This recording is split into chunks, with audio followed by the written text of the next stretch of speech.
ఈ పెరుగు మిరపకాయలు అయితే వేసుకున్నాం కాబట్టి ఇవి చాలా ఫాస్ట్గా అయితే మనకు ఫ్రై అయిపోతుంది. జాలీలో అయితే తీసుకున్నాం కాబట్టి ప్లేట్లోకి అయితే వేసుకుందాము. ఈ విధంగా మనం అయితే పెరుగు మిరపకాయలు అయితే తయారు చేసుకుందాము. హాయ్ ఫ్రెండ్స్, నేను మీ జిజ్ఞాస్ని. ముఖ్యంగా మనకి సమ్మర్ వచ్చింది, ఎండలన్నా స్టార్ట్ అయిపోయాయి కాబట్టి కొత్త వెరైటీతో మేము ముందు వచ్చేసాను. ఏంటంటే పెరుగు మిరపకాయ. ఆ పేరు వెంటనే మీకు అర్థమైపోతుంది. ఈ పెరుగు మిరపకాయ అనేది మన సమ్మర్ కోసమే స్పెషల్గా.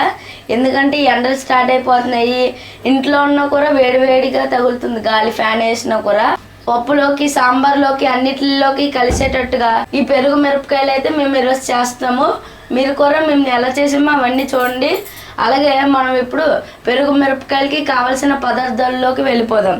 పెరుగు మిరపకాయకి కావాల్సిన పదార్థాలు, ఇది పెరుగు మిరపకాయలకు వాడతారు ఆ మిర్చీలే. ఇదైతే జీలకర్ర పొడి. మనం జీలకర్రని కొంచెంసేపు రోస్ట్ చేసుకున్న తర్వాత నార్మల్గా ఒకసారి మిక్సీలో వేసేస్తే చాలు, అది జీలకర్ర పొడి అవుద్ది. ఇది ఉప్పు అన్నది మీ రుచికి, టేస్ట్కి సరిపడేంత. అలాగే చివరిగా మనకైతే పెరుగు కావాలి. ఈ 4 ఇంగ్రీడియంట్స్తో టేస్టీ అయిన సూపర్ పెరుగు మిర్చిని అయితే తయారు చేసుకుందాం రండి. ముందుగా మనమైతే ఈ పెరుగు మిరపకాయల్ని ఫ్రెష్గా బాగా కడుక్కోవాలి ఫ్రెండ్స్. నీళ్ళతో అయినా శుభ్రం చేసుకున్న తర్వాత ఇప్పుడు మనమైతే ఒక మిరపకాయని తీసుకొని దానికి ఘాటెట్టాలి ఫ్రెండ్స్. మధ్యలో ఘాటెట్టారు అనుకోండి, ఈ విధంగా ఇలాగైతే వస్తుంది. మేమైతే చిన్నగా ఘాటెడితే సరిపోతుంది, మరీ పెద్దగా కాకుండా. ఎందుకు ఘాటెడతామంటే ఆ పెరుగు అనేది మిరపకాయ లోపలికైతే వెళ్ళాలి.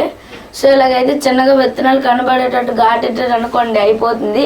ఈ విధంగా మీరు మిరపకాయలు అన్నిటికీ కూర ఘాటు అయితే పెట్టుకోండి. అయితే ఈ విధంగా మనం కట్ చేసుకున్నాం కాబట్టి జీలకర్ర పొడి అయితే వేసుకుందాము. మేమైతే జీలకర్ర పొడి 1 స్పూనే వేసాము. అలాగే మనం ఇప్పుడు ఉప్పు వేసుకుంటున్నాము. ఉప్పు మేము మిరపకాయలకి సరిపడేంత అయితే వేసుకోండి. ఇప్పుడు మనం పెరుగు, ఇన్ని మిరపకాయలకి 3 స్పూన్లు ఉంటే చాలు ఫ్రెండ్స్. పెరుగు మిర్చి అయితే మనకి రెడీ అయిపోతుంది. సో 3 మిరపకాయలతో ఈ విధంగా మనం అయితే చేసుకున్నాం కాబట్టి ఒకసారి బాగా కలిపేసుకోవాలి. ఇప్పుడైతే మనం ఈ విధంగా మిరపకాయలకి అన్నిటికీ కూడా ఈ పెరుగు అనేది పట్టేస్తాం అనుకోండి, టేస్టీ అయిన పెరుగు మిరపకాయలు అయితే రెడీ అయిపోతాయి. నేను చెప్పినవన్నీ కూడా ఈ విధంగా కలిపేయండి. ఇదైతే చాలా బాగుంటుంది. ఉత్తిగా మనకి మజ్జిగలోకి చాలా బాగుంటుంది ఫ్రెండ్స్. మనమైతే ఇది తినేటప్పుడు సాంబార్లోకి తిన్నారనుకోండి, చాలా బాగుంటుంది. ఈ విధంగా మీరు కూడా పెరుగు మిర్చీలు మీ ఇంట్లోనైతే ట్రై చేయండి ఫ్రెండ్స్. ఇప్పుడు మనమైతే ఈ పెరుగు మిర్చీలని పెరుగుతో మొత్తం కూడా బాగా కలిపేసాం కాబట్టి ఇదైతే 24 అవర్స్ అయితే నానాలి. ఫస్ట్ మనం 3 అవర్స్కి మనం ఒక్కొక్కసారి కలుపుతుంటే మనకు సరిపోతుంది. ఇది 24 అవర్స్ బయట నుంచి మూత పెట్టేస్తే సరిపోతుంది. కానీ టేస్ట్ అయితే చాలా బాగుంటుంది. మూత అన్నది పెట్టుకొని 24 అవర్స్ అయితే ఉంచుకుందాము. మనమైతే ఫ్రిడ్జ్లో పెట్టకుండా నార్మల్గా బయట ఉన్నేస్తే సరిపోతుంది. ఇప్పుడు మనమైతే ఈ పెరుగు మిరపకాయలను అయితే మనం ఎండలో పెట్టుకుని అయితే మనం కొంచెంసేపు ఎండనిద్దాము. సో ఎండనిచ్చిన తర్వాత రెండో రోజు ఏం చేయాలంటే ఆ మిరపకాయలను మనం మళ్ళీ తిప్పుకుంటూ ఉండాలి. ఈ విధంగా మనం ఒక్కొక్కటిగా తగిలికుండా విడివిడిగా అన్నది వేసుకున్నాం అనుకోండి, ఎండకి బాగా ఎండైతే మన పెరుగు అన్నది మిర్చీల లోపలికి వెళ్ళైతే బాగా పట్టుతుంది. మీకు చెప్పాను కదా, నేను చెప్పినట్టుగా ట్రై చేసాను అనుకోండి, గుమగుమలాడే టేస్టీ అయిన పెరుగు మిరపకాయలు ఇంట్లోనే ఈజీగా అయితే తయారు చేసుకోవచ్చు. మేము కూడా ఇలాగే తయారు చేసుకుంటున్నాం కాబట్టి మీరు ఇలాగే తయారు చేసుకోండి. ఇప్పుడైతే మనం ఈ విధంగా మొత్తం అయితే పెట్టేసుకున్నాము. సో పెట్టేసుకున్నాం కాబట్టి మీకు చెప్పినట్టే మీరు ఫాలో అయిపోండి. రెండో రోజు ఏమంటే ఎండలో అన్నది మీరు బాగా ఎండబెట్టిన తర్వాత ఇలాగైతే మనకు ఉంటుంది. ఇది మీకైతే రెండో రోజు. సో ఇలాగైతే మనం తిప్పుకోవాలి, ఏం లేదు. కానీ ఒకటే ఫ్రెండ్స్, మనమైతే మిరపకాయలకి ఎక్కువ తగలనివ్వకుండా ఇలాగైతే ఒకటో రోజుకే సగం అన్నది అయిపోతుంది. ఇలా రెండో రోజు కూడా మంచిగా తిప్పుకున్నాం అనుకోండి, మన పెరుగు మిర్చిలు అన్నది సూపర్గా ఉంటుంది. ఇప్పుడైతే చూడండి ఫ్రెండ్స్, మనమైతే 2 రోజుల తర్వాత చూడండి మన పెరుగు మిరపకాయలు అన్నవి ఎలాగైపోయో ఈజీగా ఎలాగైతే దగ్గర పడిపోయింది. సో బయట ఎండతోటే మనమైతే పెరుగు మిరపకాయలను అయితే మొత్తం కూర అయిపోయేటట్టుగా అయితే తయారు చేసుకున్నాము. ఇప్పుడు ఏం లేదు ఫ్రెండ్స్, దీన్ని అయితే మనం వేడి నూనెలను అయితే ఫ్రై చేసుకోవడమే. మీకు చెప్పాను కదా, ఈ పెరుగు మిరపకాయలు అయితే మనకి సాంబార్లోకి చాలా మంచి టేస్ట్ వస్తుంది అనేసి. మనమైతే మన మిరపకాయలు అన్నవి అయితే ఇలా ఉన్నాయి. వీటిని మనమైతే ఇప్పుడు నూనెలో వేపుకొని అయితే దీన్ని మనం టేస్ట్ చేసేద్దాం. ముందుగా గ్యాస్ అనేది ఆన్ చేసేస్తున్నాను. సో గ్యాస్ అనేది ఆన్ చేస్తాను ఫ్రెండ్స్. ఇప్పుడైతే మనం కడాయి పెట్టుకొని నూనె అయితే వేసుకున్నాము.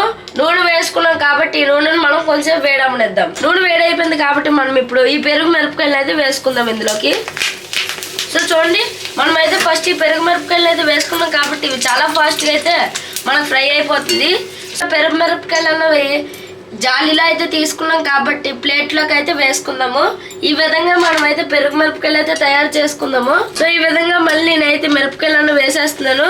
వేసిన వెంటనే ఫ్రెండ్స్ ఒక్క సెకండ్ కూడా ఆగకుండా ఫాస్ట్గా అనేది ఇదైతే మనకి ఫ్రై అయిపోతుంది మిరపకాయలు. సో మీరు కూడా ఇలాగే ఫ్రై చేసుకుని నేను చెప్తాను.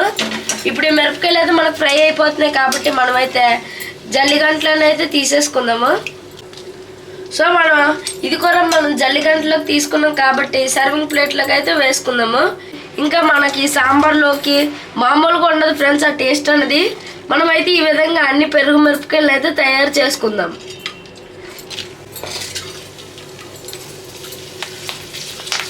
అయితే ఈ పెరుగు మిరపకాయల్ని నూనెలో వేసుకొని అయితే బాగా ఫ్రై చేసుకున్నాము. సో నేను చెప్పాను కదా, ఈ విధంగా అన్ని కూర ఫ్రై చేసుకున్నారు అనుకోండి, ఇవి చల్లారిపోయిన కూర కొద్దిగా రోస్ట్ అయ్యి అయితే చాలా బాగుంటాయి. సో మీరు ఈ పెరుగు మిరపకాయల వీడియోని అయితే అందరూ కూడా కంపల్సరీగా ట్రై చేయాల్సిన రెసిపీ అని నేనైతే కన్ఫర్మ్గా అయితే చెప్తాను. మీరు అందరూ కూడా ఈ పెరుగు మిరపకాయ వీడియోని అందరూ ప్రోత్సహించి లైక్ చేయండి.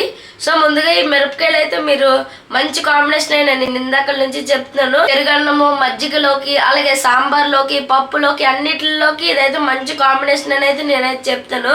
సో మీరు కూడా ఇలాంటి పెరుగు మిరపకాయలు అయితే తయారు చేసుకోండి, అందరికీ కూడా వండి పెట్టండి ఫ్రెండ్స్. మా పెరుగు మిరపకాయలు వీడియో కనుక మీకు నచ్చినట్టయితే లైక్ చేయండి, షేర్ చేయండి, సబ్స్క్రైబ్ చేయండి. మళ్ళీ ఇంకో వ్లాగ్లోనో కుకింగ్ థీమ్లోనైతే కలుసుకుందాం ఫ్రెండ్స్. Bye bye.